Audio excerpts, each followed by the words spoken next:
Welcome to Cybersecurity Awareness TV, episode number 415, recorded December 29th, 2022. My name is Mac Jackson Jr. I am your cybersecurity consultant and researcher.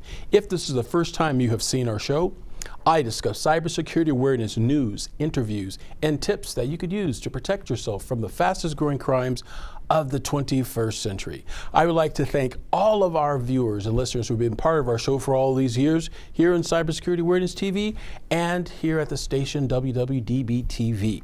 We are available on the Roku network as well as on YouTube.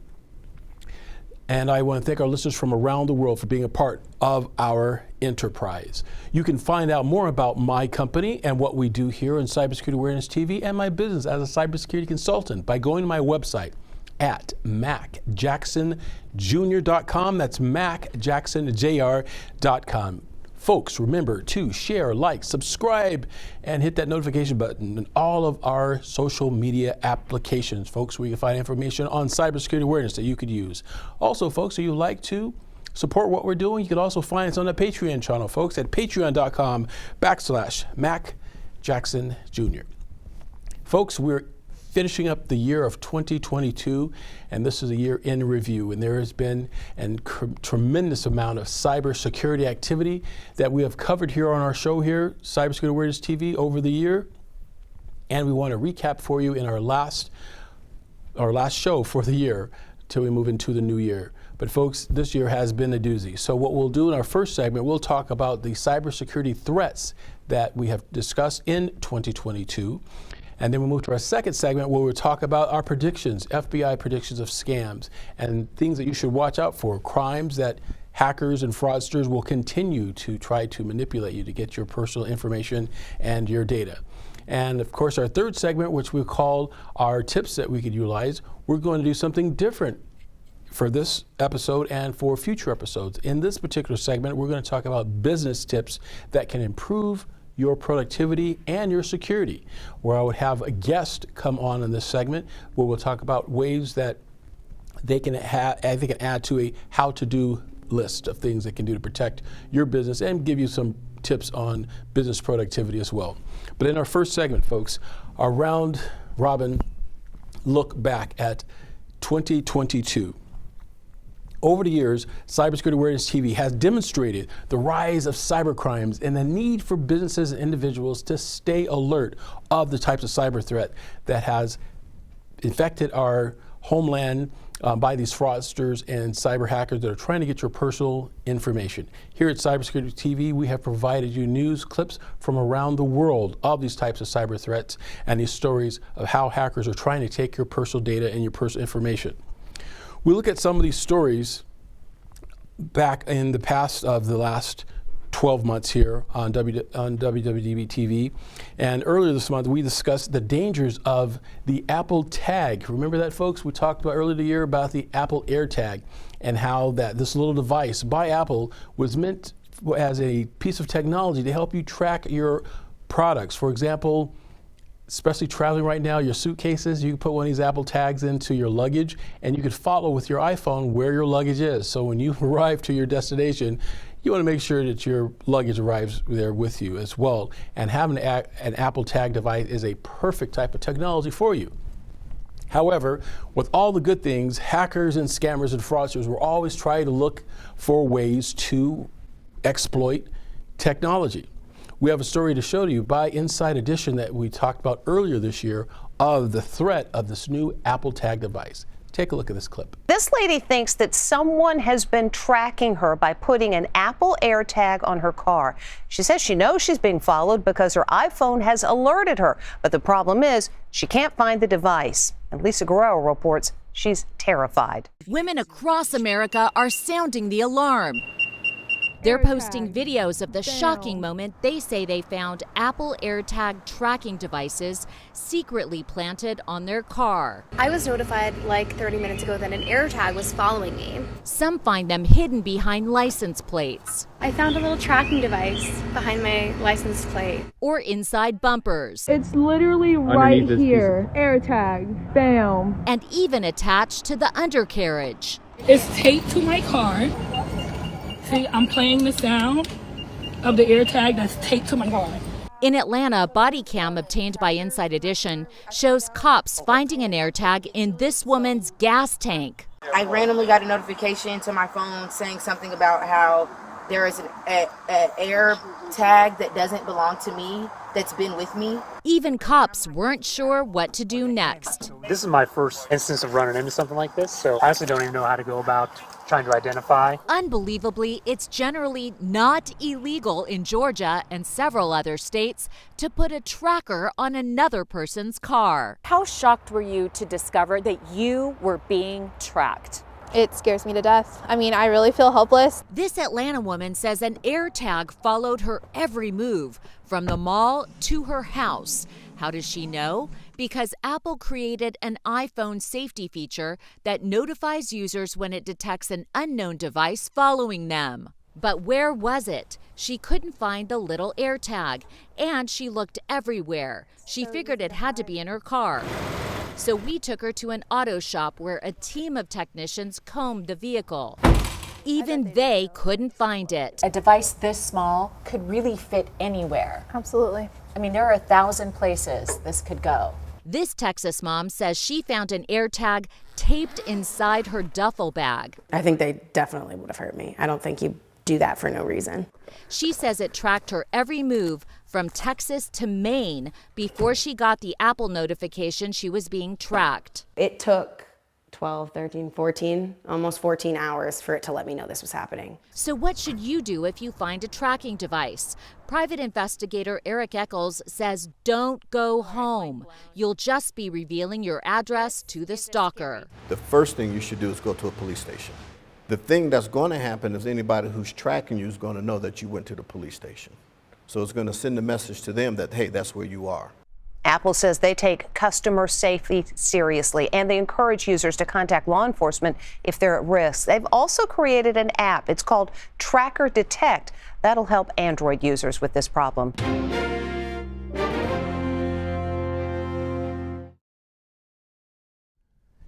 And folks, that was earlier this year. Now, 12 months later, it looks like that Apple is involved in several different types of lawsuits, that people who were victimized by this type of devices, the AirTags, by stalkers that have used this AirTags to track and stalk victims and take away their privacy. Well, Apple has talked about it as well, and they are claiming that they have added additional precautions to the device where the actual user can use their iPhone or an app within their Android phone to let them know that if there's a tracking device that is in their surroundings that's tracking them. This story continues that we'll talk about from a news report by CBS News. Here's a clip. Tonight, 2 women suing Apple over its controversial AirTag devices, saying in the suit they fear for their safety, adding that their stalkers use AirTags to track, harass, and threaten them.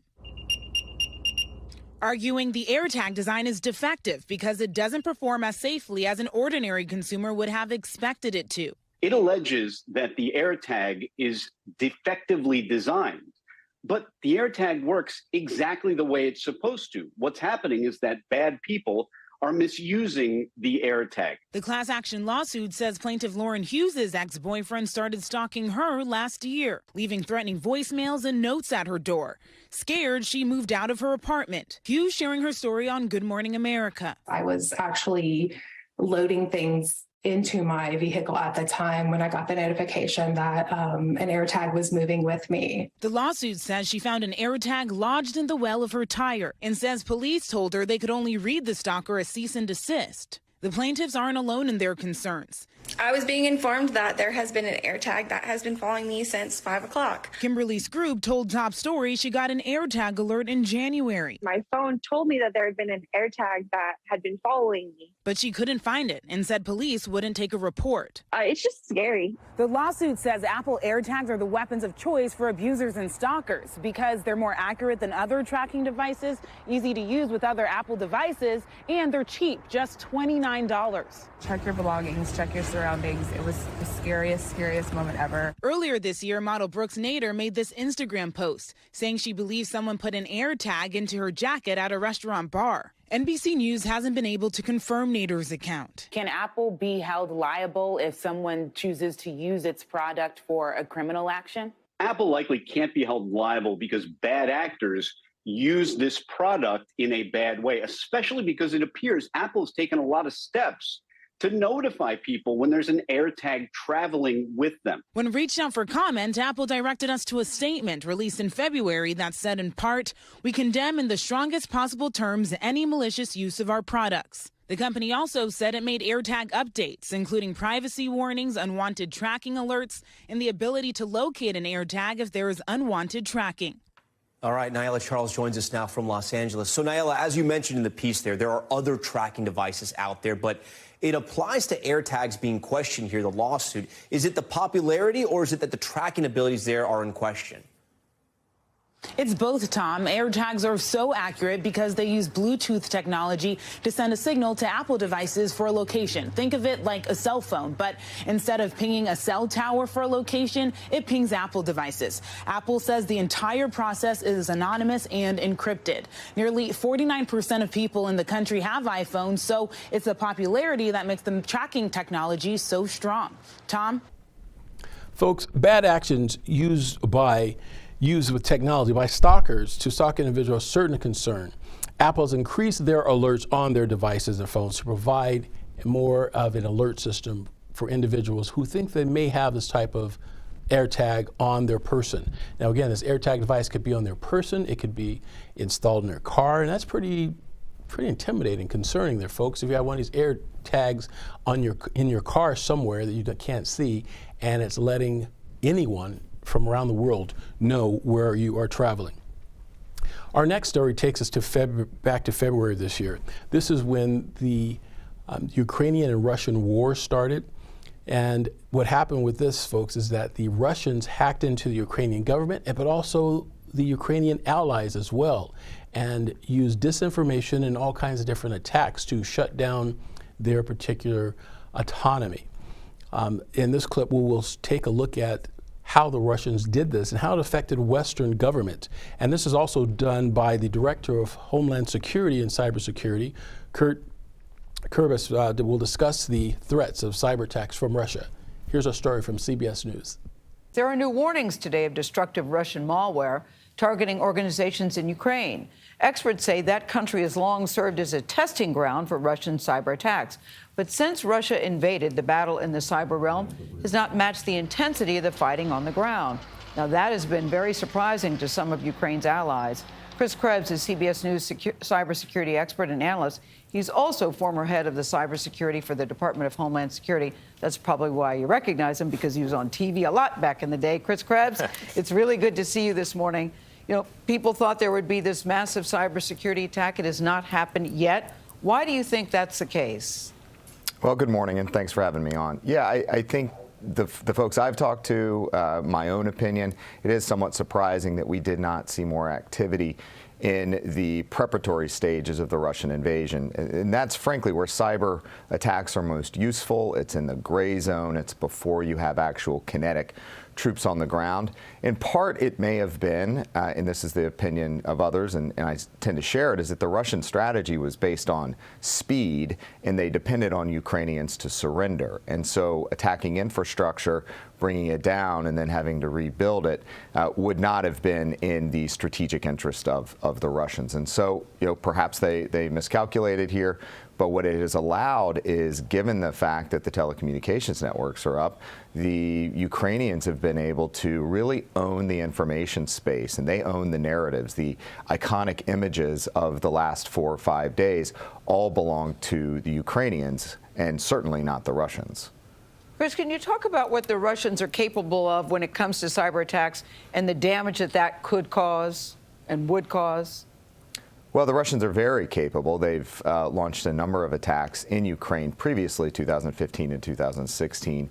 They took down the electrical grid. 2017, they launched a global attack known as NotPetya that caused $200 to $300 billion in damage. So they are quite capable. They also host and provide safe harbor to cyber criminals, ransomware gangs. And so as I think we look forward, the potential is continued espionage campaigns against global governments, but as well as perhaps enabling ransomware actors to go after American businesses and Western businesses. And I'd point out that as the sanctions continue to lay waste to the Russian economy, it may become an economic necessity for ransomware actors to strike out and bring in revenue or money back into Russia. So, Chris, you mentioned the potential for strikes here in the U.S. Putin has made very clear that he sees America as the ultimate villain in this fight. So I would expect a cyber attack could come here. What are the risks on that front, and what can everyday Americans do if they want to secure, say, their bank account or their retirement account? Well, you know, I think the general level of risk is still fairly low, absent any direct engagement between the U.S. and the Russians, and I'm talking between Russian security service forces. However, the U.S. government has been engaged with the critical infrastructure community, the banks, the energy companies, for quite some time. I'm talking months, and specific to the Russian invasion of Ukraine, to increase the level of resilience. You know, 100% security is never really the objective. It's not effective, and so they've been identifying those critical aspects of the industry to ensure that they can respond effectively to any sort of attack. Now, individuals, keep your devices updated. For your bank accounts or other sensitive accounts, make sure you have multi-factor authentication enabled, and that's where you either take an email or some other sort of communication, including an application, an authenticating application, to ensure that it's you logging into that device. The last thing I'd point out, Tony, is that be on the lookout for scams and grifters. Just like any other tragic event, there are those that try to profit off of it. So keep an eye on those emails, those text messages, those phone calls that come in and ask for donations. Make sure you vet who is asking for money before you donate. Chris, the U.S. and Ukraine's other Western allies have offensive cyber weapons. What does that look like exactly?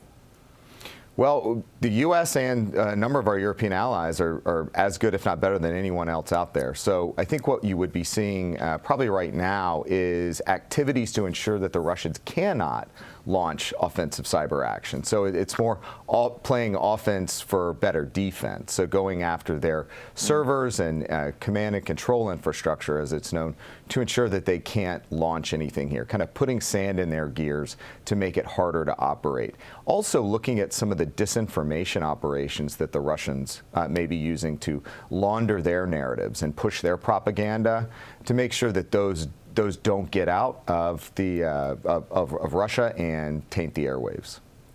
We are all on high alert. Chris, thank you.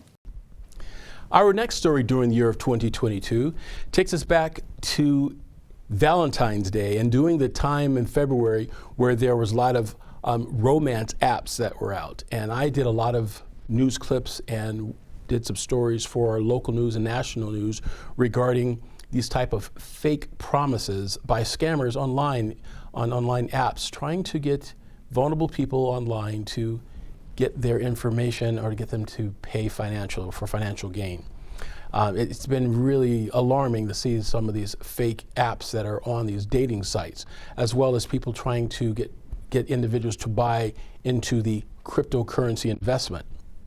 We have a story here for you to tell you about how that type of cryptocurrency scams have been springing up around the world. Here's a story from CBS Morning News. A new twist in a story we've been closely following here on CBS Mornings, a surge in so-called romance scams. According to the FBI, there's a major new category of these scams, crypto dating scams, where fraudsters convince people to put their money into fake cryptocurrency investments. The analytics firm Chain Analysis says more than $7.7 billion was stolen in cryptocurrency fraud worldwide in 2021. Our consumer investigative correspondent Anna Werner shows us just how devastating those scams can truly be. I think the biggest thing that I will be sad about is not being able to share anything with her. 24-year-old Nicole Hutchinson lost her mother Cynthia in February 2020. Any memories or experiences? After her death, Hutchinson inherited her mother's house, which she sold, splitting the proceeds with her father, $280,000 each. Money, she says, to help pay for her 94-year-old grandmother's assisted living and help her and her dad. That was going to be our launch pad for him to retire easily and for me to start my life. A new life in California, and to start meeting people there, she joined the dating site Hinge. She says she soon met a man named Hal, and they became friends. He started asking questions about my family and my past experiences. It was a connection that felt even stronger, she says, when he told her he came from the same town in China from where Hutchinson was adopted. We kind of bonded over that. Soon, she says, he was telling her about one of his hobbies, cryptocurrency investing, and he suggested she too could invest. I'm like, I've never invested in my life. I don't know anything about cryptocurrency either, so I was very skeptical. Not to worry, he said in a text, this is my field. I can be your teacher. First, he told her to create an account on a legitimate site, Crypto.com. Then he sent her a link and told her to transfer money there to what he said was a cryptocurrency exchange platform. She started small, but says soon she was investing larger amounts, $26,000, $49,000, $73,000. He just kept saying things of like, look at this money that can help support your family. Obviously, that's what I've wanted to do. When her account began showing profits, she suggested to her father that he invest too, so he did. By December, their accounts showed a combined balance of $1.2 million, and Hutchinson decided it was time to cash out. That's when the site told her before she could withdraw her money, she'd have to pay a hefty tax bill of roughly $380,000.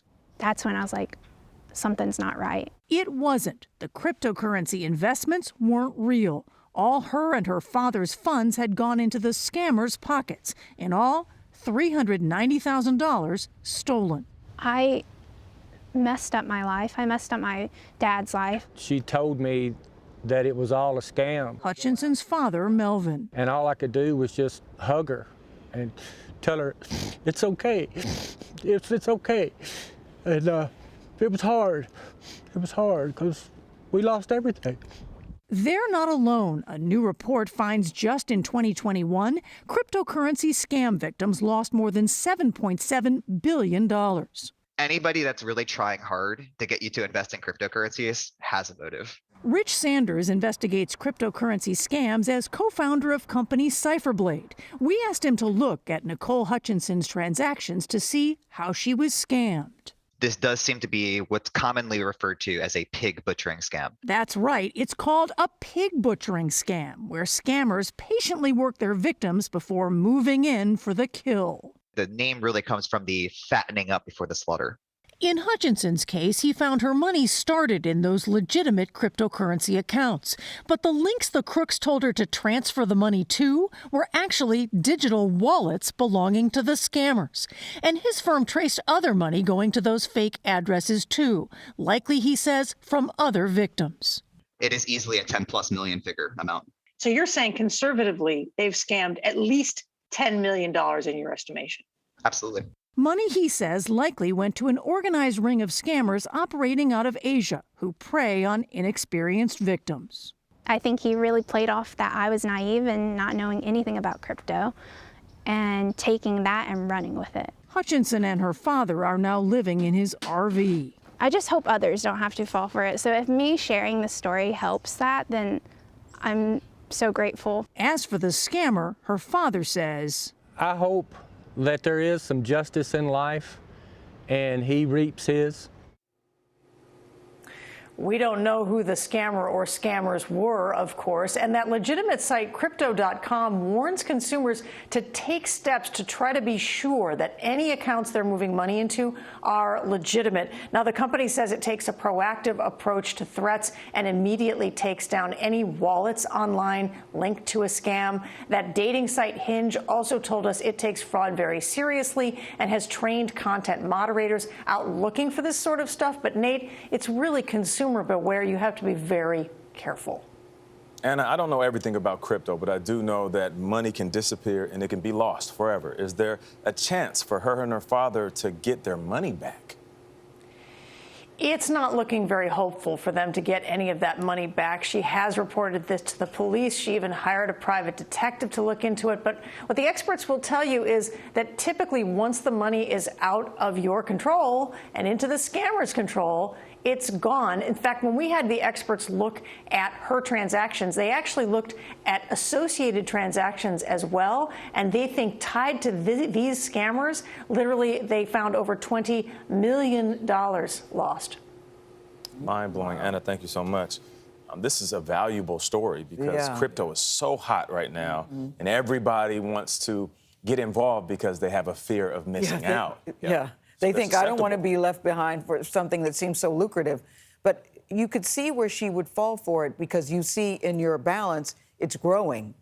So you think, which was a fake account. Which was a fake account. But if you see $1.2 million, you're like, Dad, come on, we got to invest. Crypto feels so technical that you're grateful that this friend, quote unquote, is helping you, guiding you through it and everything. Very clever of the fraudster to say he was from the very same village she was from in China. Playing on those emotions. Playing those games. My only advice say something? Go ahead. Go ahead. I would just say checks and balances. You know, if like you said, if something seems too good to be true, it probably is. But if you have multiple people with multiple levels of expertise checking on your investments, then maybe somebody could say, wait a minute, there's 1, 2, 3, maybe even 4 red flags. Do not do this. I just want to say kudos to Dad, because I don't know many fathers who would respond the way he did to say, look, it's going to be okay, we'll be all right. A lot of people would be very angry at her and be certainly very angry. He responded with a hug. That's an amazing thing. I know. I think that's And I think situations like this are what GoFundMes are really for. So hopefully people can band together and help them get back on their feet. That was a great story. Folks, in a related story regarding cryptocurrency, last month there was an indictment by an individual called Sam Bankman-Fried. This person was the owner of a company called FTX, and he's in a world of trouble right now. He is reportedly created a cryptocurrency fraudulent operation that is bigger than Bernie Madoff, according to reports from law enforcement. And he's now indicted, and he's out on bail right now. His bail was over $250 million was his bail, and he's actually waiting for his appearance in court to talk about his scam that he scammed investors of cryptocurrency, folks. So it's very important that we always stay alert. Anything that sounds too good to be true, we know to stay, folks, if it's too good to be true, it more than likely is. We must stay vigilant and stay alert of these type of threats and fraudulent attempts. 2022 has been an amazing year. Hackers have used all kinds of techniques to acquire your personal identifying information and sell it on the darknet to get your data. We must stay, of course, vigilant. Now, we talked also this year about TikTok as well, and there's warnings about TikTok that you should not use it on your phone. TikTok is a huge operation that is under a company called ByteDance. They're out of China.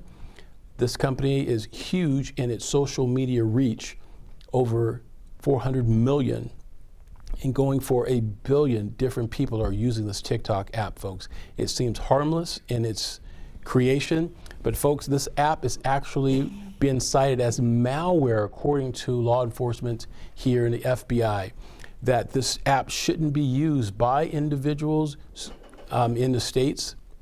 There are different governmental agencies across our country, state and federal organizations that are telling their employees, mandating that they strike this app or delete this app from all of their government-sponsored devices, like their smartphones or laptops, because it's been deemed that this app can collect data from your particular device and send it back to the hackers within nation states. I'll just put it that way, nation states. We're not saying which nation states, because it could be several of them. So it's very important that we do not use this type of app as it stands now. Now, there are alternatives to TikTok, and if you'd like to find out more about those alternatives, go to my website, macjacksonjr.com, to find out more, or contact me. We will talk about it. Also, look for my other videos on social media regarding alternatives to TikTok, giving you a little bit more protection, folks. Remember, we have to protect what we're doing. And the way to protect everything we can do from these type of threats, we have to be protecting ourselves for every type of strike or threat that affects our data and privacy infrastructure. Remember, folks, the hackers only have to get it right once. We have to get it right every time. We'll be back after these messages.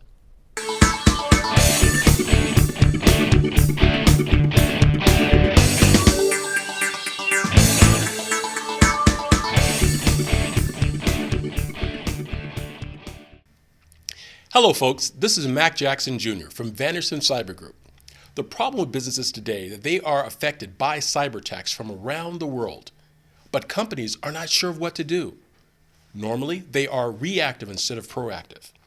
But folks, cyber attacks can affect your bottom line, and it will affect you financially, legally, and your business reputation.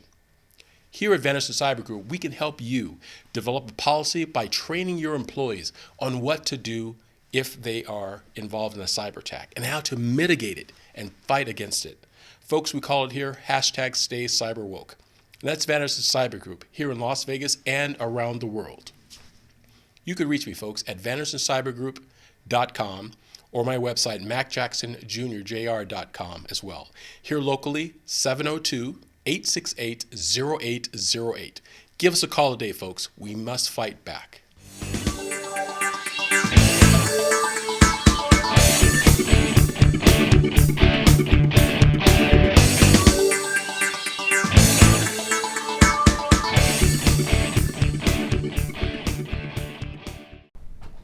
Hi folks, welcome back to Cybersecurity Awareness TV. I'm your host, Mac Jackson Jr. In this segment, we're discussing FBI warnings and cybersecurity predictions for 2023, folks. Wow, 2023, almost here. Folks, 2022, we have seen a rise of cyber crimes from fraudsters and ways that hackers are trying to find the vulnerabilities within the human factor. In other words, folks, as programmers and as cybersecurity researchers, we can develop softwares, policies, and procedures to have a rock-solid foundation to protect individuals and corporations from hackers. All it takes is one mistake from an individual working within the organization to break down the security, folks. And that's what the hackers know.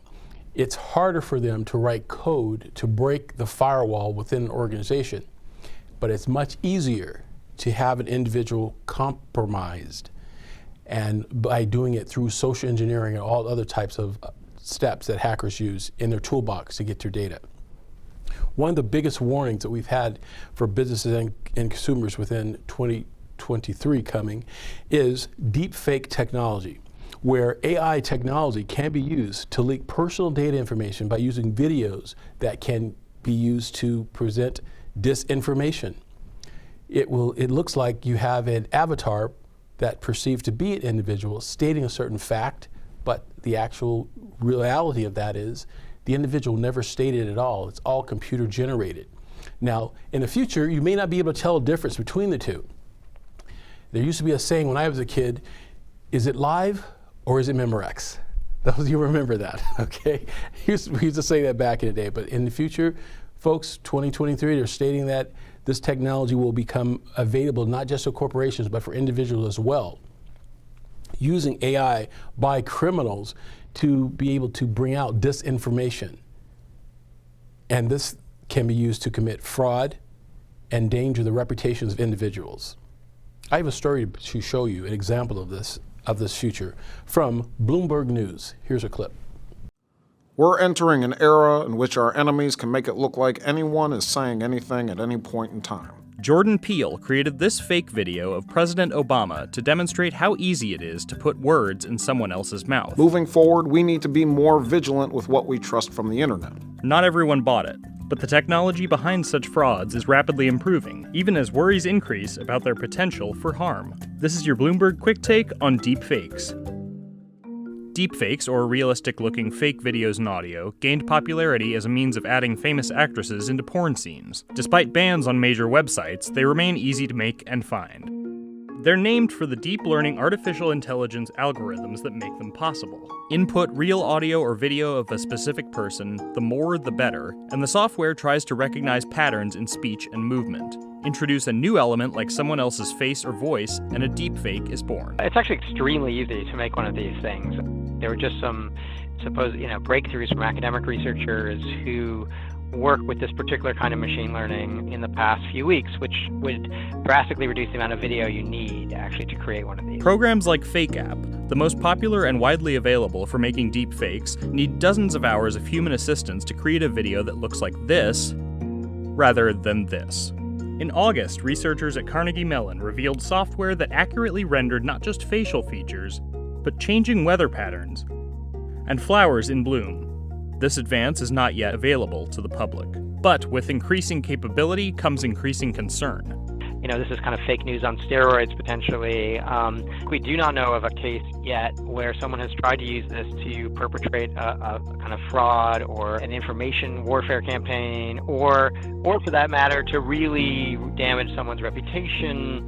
But it's the danger that everyone is really afraid of. In a world where fakes are easy to create, authenticity also becomes easier to deny. People caught doing genuinely objectionable things could claim evidence against them is bogus. Fake videos can also be difficult to detect, though researchers around the world and at the US Department of Defense have said they're working on ways to counter them. Deep fakes do, however, have some positive uses. Take Cereproc, a firm that creates digital voices for people who lose theirs from disease. Speech synthesis is the artificial production of human speech. There are also applications that could be considered either good or bad, like the many, many deepfakes that exist solely to turn as many movies as possible into Nicolas Cage movies. Oh, hi, Mark. Folks, LinkedIn social media platform is one of the biggest social media business networking apps on the planet right now for businesses, right? And hackers have looked to find victims on this platform that they can try to exploit and victimize to commit fraud. The FBI says that LinkedIn is a significant threat to individuals for 2023. Which means that hackers will go in and bring up LinkedIn, do a search for, let's say this scenario, I'm giving an example, okay, a scenario. They can do a search for a HR manager or an accounting CFO, right? Or someone who's head of cutting checks in an organization. Befriend them by having them join their network. And then as time goes on, you're sending out emails corresponding back and forth. So things very, very casual. You're talking about interests that the hacker's talking to the victim about their interests because they've looked on their page, their profile page, and found things that they're interested in. Then that'll eventually get to a email will send with a possible attachment. And that attachment could have embedded malware that can then in turn attack the victim's computer system. Now, first of all, nothing happens right away.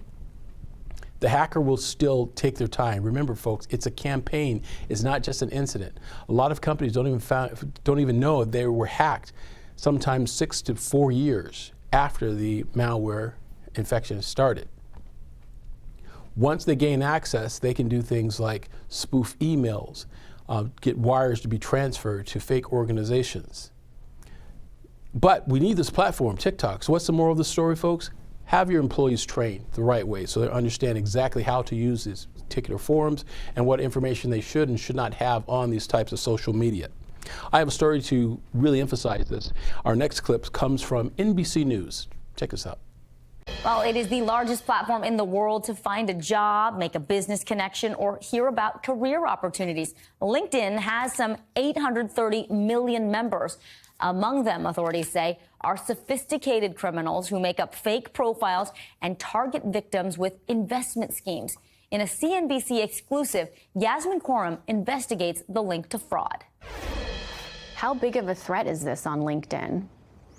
it's a significant threat. Sean Reagan, special agent in charge of the FBI San Francisco and Sacramento field offices, says criminal rings are exploiting LinkedIn to lure users into crypto investment schemes by people offering financial advice, but who end up stealing the victim's savings. Reagan says the FBI is working closely with LinkedIn to combat the fraud. The FBI has opened investigations, but would not disclose specifics about pending cases. Unfortunately, just like any other good thing, there are unscrupulous people, organizations, entities out there that want to take advantage of that platform as an opportunity to commit fraud and other criminal activities. Are the criminals simply banking on the fact that they know there's someone out there who will take the bait? They usually don't necessarily care who particularly the individual is. They're going to cast a wide net and see who falls into that net. Like May So, a Florida benefits manager, she says she lost $288,000 to a fraudster on LinkedIn in just a few months.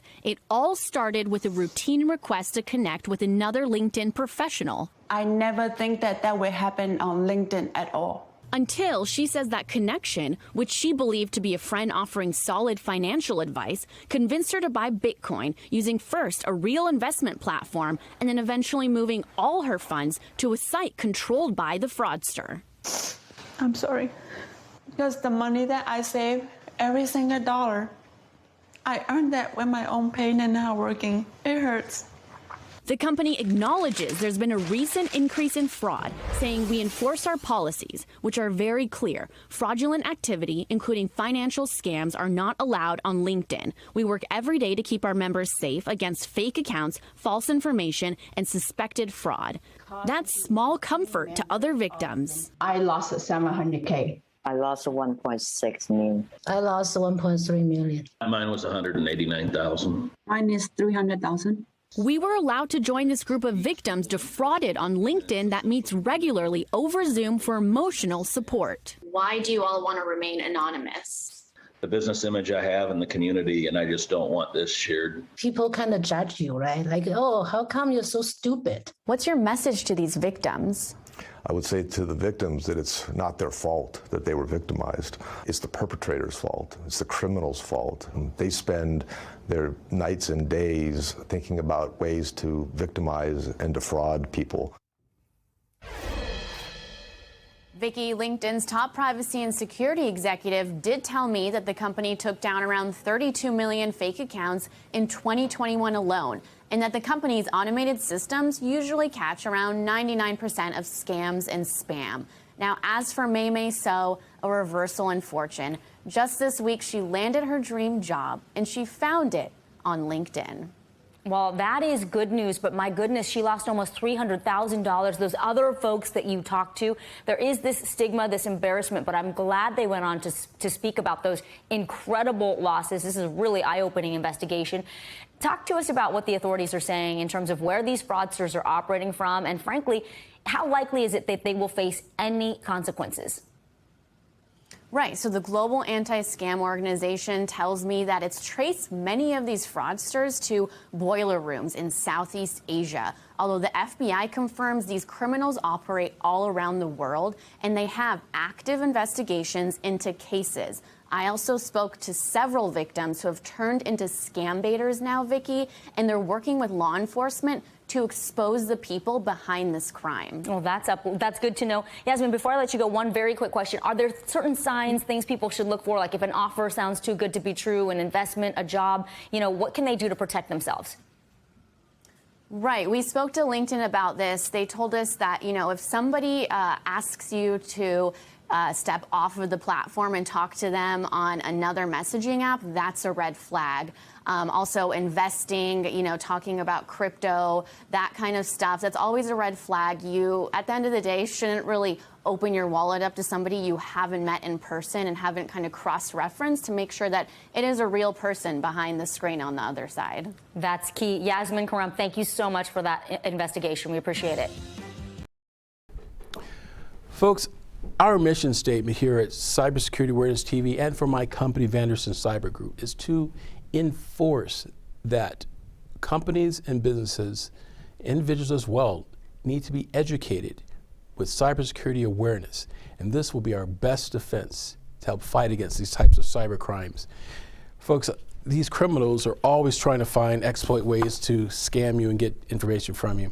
It's just some of the things, additional things we should be aware of for 2023 when it comes to scams that the FBI and the credit reporting agencies have stated, and I have a document here to share with you.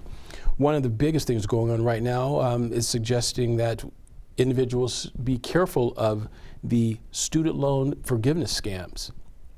Right now, lots of college students are having a possible option of having their student loans, part of it, forgiven. Now, there are a lot of scammers and fraudsters out there trying to get you individuals to give them their personal data information, stating that they can help them to get their student loan reduced, and it's all a scam. Follow the protocol, folks. Make sure you vet out any phone calls that you receive from these types of individuals. Phone scams are huge right now. Phone scams where you get the robocalls that trying to get you as an individual to call a certain 800 number in a way to get you to give your credit card information or your password or user ID. Using fake text message we call smooshing, and that is an attempt where the hackers will send you a text message. It doesn't look like an email because now people are becoming more educated in what fake emails look like, right? So now the hackers will use text messages with a URL link that is fake. So what do? Don't click on a link. Contact the individual directly and see if it's legitimate or not before you click on it. Folks, scammers are becoming now impersonators. That's right, folks. Not just sending you text messages and emails, they're calling you on the phone, pretending to be someone that they're not, to get you to hand over your Social Security information as an example, or other personal identifying information. Another one are QR codes. We've talked about that on our show this year. Fake QR codes that you find in restaurants, and this was very popular during the pandemic a few years ago, where companies would have QR codes within a restaurant, and you click on a QR code and you'd be able to see their menu, where you don't have to have a physical paper menu when you're at a restaurant. But hackers have put fake QR code stickers on top of the original QR code stickers, folks. Again, make sure that you watch and protect yourselves from that. Other ones are ATM machines. We talked about that on our show here, Cybersecurity Awareness TV. Fake ATM machines. You go to an ATM machine, folks, nowadays you have to literally pull on the plastic device that you put your card into and see if it doesn't pop off, because hackers are covering that device with a fake reader that can read your card as you insert it to get money out. It works fine. You got your money as you're needing, but same time, the magnetic strip on the back of your card is being recorded and sent to a hacker that's not too far away that will have your banking information. Definitely be careful of that. There's been a huge increase, as we talked about in the show too, about the cryptocurrency scams, folks. Now that Bitcoin profits have dove down in being of a valuable option, maybe we as society will relook at the whole need of cryptocurrency. The idea is great. Having types of cryptocurrency is good, but we need more regulation to protect our personal interests. The other one I have for you, the last one, is employee scams. Folks, it's amazing out there where you'll get these scammers that will send individuals pretend job interviews. And they will ask you to either send your resume, or they will, if you're an employer, they will send you a resume claiming that they're looking for a job. But the file, folks, is full of malware. You'll click on it to read about this person's background, and it turns out it's just a vehicle of a Trojan horse, that is, to send bad data to your computer system to exploit you. Definitely be careful out there, folks. It's amazing what these hackers will try to do, and they will increase their attempts in 2023. We must stay vigilant. We must stay alert of these types of attacks.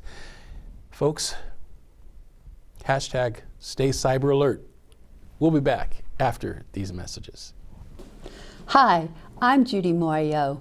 I invite you to watch my show, What's Your Story with Judy Mario on WWDBTV, where I interview celebrities, doctors, authors, professional speakers, and just plain folks like you and me. So watch my show, and also watch some of the other great shows that we have here on WWDBTV, and you can also find us on Roku. Hi folks, welcome back to Cybersecurity Awareness TV. I'm your host, Mac Jackson Jr. In this segment, we are calling it Business Tips to Improve Productivity and Security. Each show here at Cybersecurity Awareness TV, I will present you, like I've done before, my tips on cybersecurity, on how-tos, what you could do to protect yourself from these types of cyber threats. But what I also will do in upcoming shows is I will have a guest on the show, and they will give tips for their business. It may be someone in the real estate industry, someone in the marketing industry, an investment company, a banker, doctors, lawyers, all types of businesses, even plumbers. They will give tips that you should know as a consumer on ways that you can know how to purchase particular products and services. And that will be our last segment we'll do on every show, folks. So to start, I will talk about cybersecurity.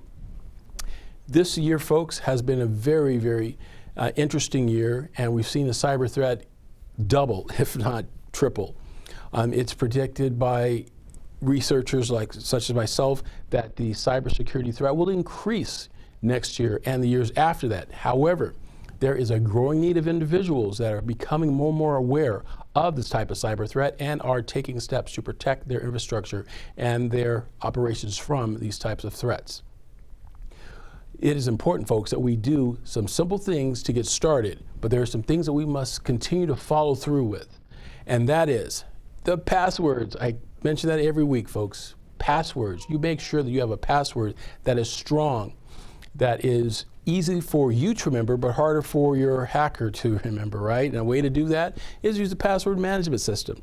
Make sure that you have VPNs if you're using any type of network Wi-Fi in a coffee shop or a hotel room. Make sure you have a VPN. VPN, folks, what does it stand for? Virtual Private Network, folks, Virtual Private Network. And down below in the comments, go ahead and let me know if you're not familiar with that term, and we will have a one-on-one meeting about this if you'd like to. We can talk to your organization about these little types of tips that you can use to protect your business. These are just some of the things, folks, that you can use to protect your business from these types of cyber threats. In the future, we'll be also talking to businesses, that giving their tips that you should know about their business, giving you a lookout for their company, being more productive. So that's what we have, folks, for you this week. This has been a great year, 2022. We're looking forward to a productive 2023, and we wish you blessings in you and your family, and having a great new year, folks. This is Mac Jackson for Cybersecurity Awareness TV. We will see you in 2023.